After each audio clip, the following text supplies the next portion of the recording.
Hi friends, మీకు ఈ video నచ్చినట్లయితే లైక్ చేయండి, సబ్స్క్రైబ్ చేయండి. పల్లవి ఇంట్లో నుండి నడుచుకుంటూ వెళ్తూ ఉంటుంది. ఇంతలో అక్కడున్న శ్రీకర్ ఫోన్ మాట్లాడడం చూసి వీడికి ఎలాగైనా సరే ఈరోజు బుద్ధి చెప్పి తీరాలి అని చెప్పేసి అనుకుంటూ తన దగ్గరికి పరిగెత్తుకుంటూ వెళ్ళి వెనక్కి నుండి హగ్ చేసుకుంటూ ఉంటుంది. బావా, కమల్ బావా అని చెప్పేసి గట్టిగా పట్టుకుంటూ ఉంటుంది. అది చూడగానే అక్కడున్న శ్రీకర్ అయితే పల్లవి పల్లవి నేను శ్రీకర్ని, కమల్ని కాదు అని చెప్పేసి గట్టిగా వెనక్కి తోసేస్తూ ఉంటాడు. అది చూడగానే అక్కడున్న పల్లవి అయితే ఒక్కసారిగా షాక్ అయిపోతూ ఉంటుంది. ఏంటి బావా నువ్వా? నేను కమల్ బావా అనుకొని నేను నిన్ను గట్టిగా పట్టుకున్నాను బావా, సారీ బావా అని చెప్పేసి అనుకుంటూ ఉంటుంది. ఇంతలో ఇంట్లో ఉన్న వాళ్ళందరూ అయితే అక్కడికి వచ్చి ఏం జరిగింది అని చెప్పేసి అడుగుతూ ఉంటారు. ఆ మాటలు వినగానే అక్కడున్న పల్లవి అయితే నేను కమల్ బావ అనుకొని శ్రీకర్ బావని గట్టిగా వాటేసుకున్నాను.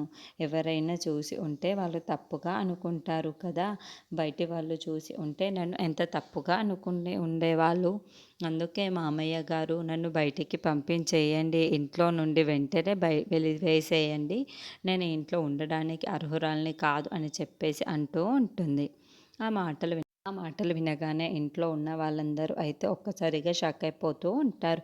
ఏంటి పల్లవి ఏం మాట్లాడుతుంది అని చెప్పేసి అనుకుంటూ ఉంటారు. ఇంతలో అక్కడున్న పల్లవి మాత్రం అవును మామయ్య, నన్ను పంపించేయండి బయటికి, నేను చాలా పెద్ద తప్పే చేశాను. అలా వేరే మగవాడిని వాటేసుకోవడం చాలా పెద్ద తప్పు కదా మామయ్య అని చెప్పేసి అంటూ ఉంటుంది.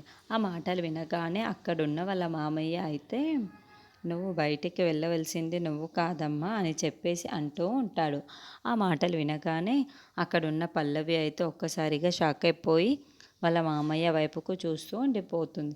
ఇంతలో అక్కడున్న వాళ్ళ మామయ్య అయితే అవునమ్మా, బయటికి వెళ్ళవలసింది నువ్వు కాదు, ఇదిగో వీడే, ఈ కమల్ గాడే బయటికి వెళ్తాడు, ఇంకా చాలు ఇది ఈ ఇంట్లో ఉండేది అని చెప్పేసి అంటూ ఉంటాడు.